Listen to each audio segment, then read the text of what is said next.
And let's go again, take it out.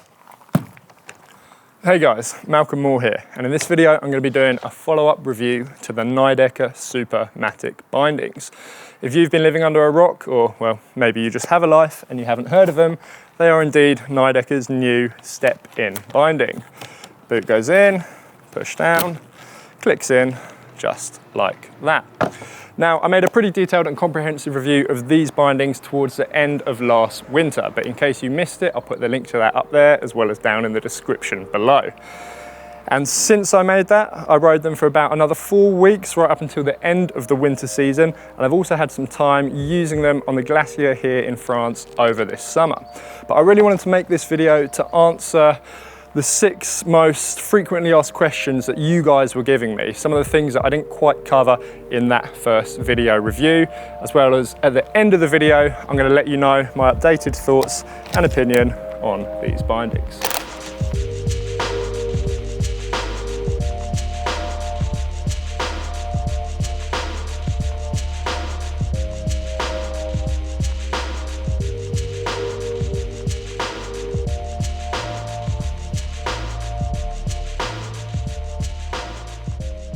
Now, the main question I kept getting is how much do the high backs fold forward to allow you to do things like pack your board into a board bag and also get on and off those low chairlifts.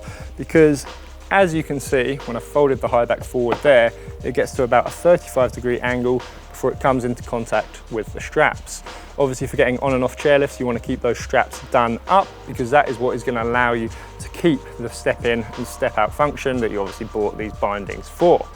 Now, here in France, that was enough for me on every single chairlift that I got on. And let's just play devil's advocate for a minute and assume you have those really low ground scraping chairlifts.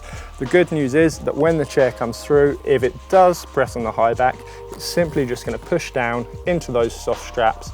It's not going to damage anything, and the high back is pretty much folded completely forward. Now, these bindings are slightly higher than a normal binding because the heel cup and the actual pivot point of the high back is a little bit higher up. They're not quite as low as most bindings, but it's pretty low. And the height clearance from the ground here, I'd say there's ski bindings that have the release setting higher than that, so I can't imagine you're going to have any problem getting on and off the chairlift. Now let's come on to the second part of that question, which is how they fold down if you want to get them in a board bag. And of course, the good thing about these bindings is you can just use them as a regular binding, undo the straps, and then you can totally fold the high back down as you would on any normal binding. Voila. Now the next question I kept getting is, are these bindings gonna fall off? Is your board gonna fall off your foot when you're riding on the chairlift? Now, I'm going to say the answer is almost definitely no. It hasn't even come close to happening to me once, but let's try and explore how it could possibly happen. So your foot is released by pushing down on this release button here. And this works well when you come off the lift, when you've stood on the snow, because as you push down on it, you have something to push against, the ground underneath you. You push down, and the key movement that you have to make is actively lifting your heel up and out of the binding, like so. So in the first scenario, just push that back in. Let's say you're riding a chairlift with your foot dangling like that. Let me just hold on to the back of my boot. Now, because I haven't got anything to push against, I haven't got any ground underneath, it's very difficult for me. Let me just really try and do it. It's pretty difficult for me to apply enough pressure to actually release that switch. As you can see, I did manage to do it, but it's not easy. It's not something I can see happening accidentally. In the next scenario, you're riding the chairlift, but this time your foot is resting on the bar underneath you.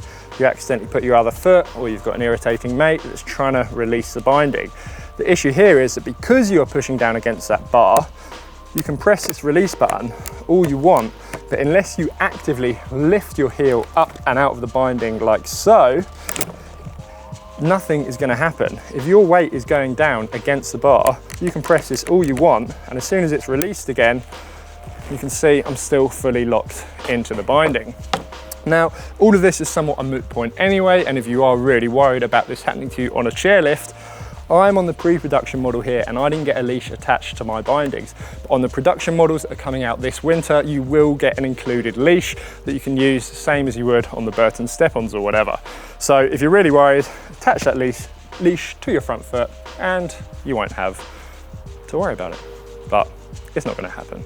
It's really not. Question number 3 is, how do these bindings perform when you really go to town and you crank them down, like some of you love to, super tight? Well, they do still work. You can release, you can pull out, you can kick your foot back in, push down, but as you can see, still doable. It's not as smooth, it's not as easy. What I will say very quickly that can actually be illustrated quite well here is that when the binding is dry, like it is now, and your boot is dry, it is a little bit more tricky to get in. There was one time, it was the very first run of the day, there was no snow or anything on my board, everything was completely dry, and my foot didn't go in as easy as it normally does, but as soon as you've made one run and everything's a little bit wet, they do slide in a little bit easier. Obviously right now in the summer, it's about as dry as it can be, so there's absolutely nothing lubricating up that binding. Didn't want to say that, but I did. But back to the issue of tightening your straps down really tight. I actually found they work best when you didn't crank them down as much. Because of this design, where you have this kind of middle strap, they hug your boots and keep you locked in really well without the need for them being overly tight. They're super comfortable, they still allow for good power transmission edge to edge, but because you don't need to crank them down super tight, you still get a little bit of lateral movement, not so much right now because this is cranked down, to the left and the right to allow for tweaks and when you're doing presses and things like that. So if you're someone that can't escape that habit of cranking down as tight as you want, these might not be the best bindings for you, but try and kick that habit and I think you'll find they actually work a little bit better. Question 4, what size do they come in? Oh, here's a video of them in use and I'll put up the chart at the bottom right there so you can have a look at them. There's a medium and a large. I'm on the large. I've actually got size US 12 feet, so I'm at the upper limit, but they did work fine. Extra large coming next year.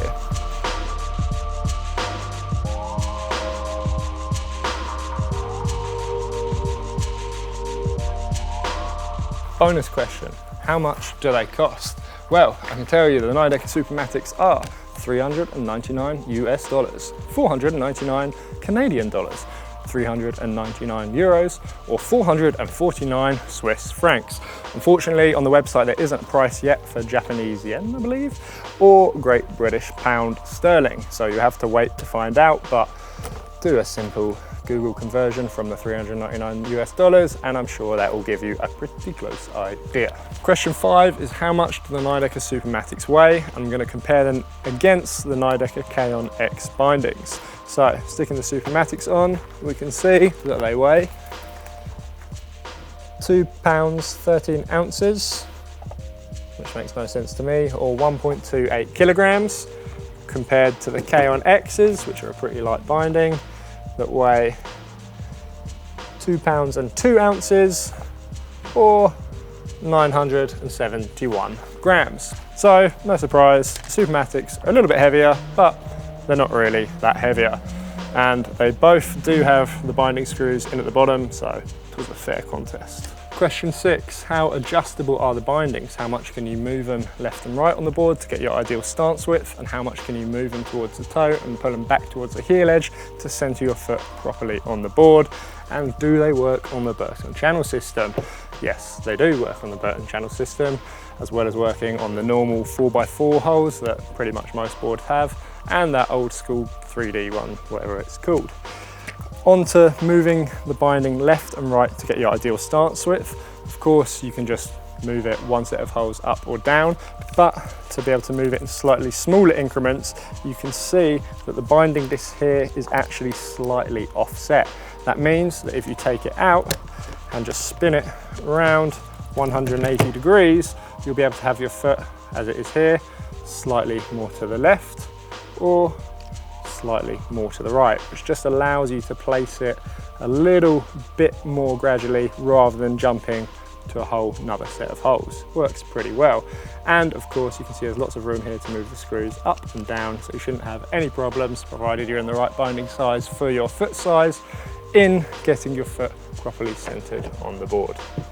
Coming on to my final thoughts of the Nidecker Supermatic bindings, and I've got to say these really are a very good performing step-in binding that really offer very few sacrifices when you actually compare them to your regular binding, but of course you get that added bonus that you've come for of being able to step in and step out.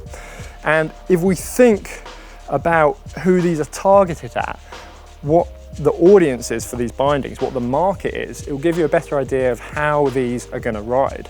So the people that want these are probably beginner to intermediate, I don't know, maybe even advanced people actually, but most importantly they're likely to be older and potentially not in the best physical shape. That's why you've got fed up of strapping in and strapping out. So because of those things, if you think who that rider is, it's someone, yeah, they want responsiveness, which these really do have edge to edge. You can still ride them really well, but they're not going to be so stiff, so responsive that they're going to beat you up, they're going to kick your ass if you make a mistake. So they are a little bit forgiving, and of course they've been designed for all-day comfort too. So if you're the guy that likes his super stiff, super responsive unions, stay with those. These probably aren't the bindings for you, and they haven't been designed for you, and indeed I'm not trying to make you jump ship and use these.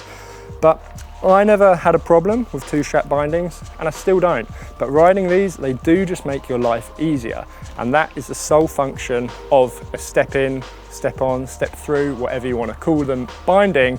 And within that category, I've got to say, these are the best of the bunch, in my opinion, and for making your life easier with these, it's a job well done.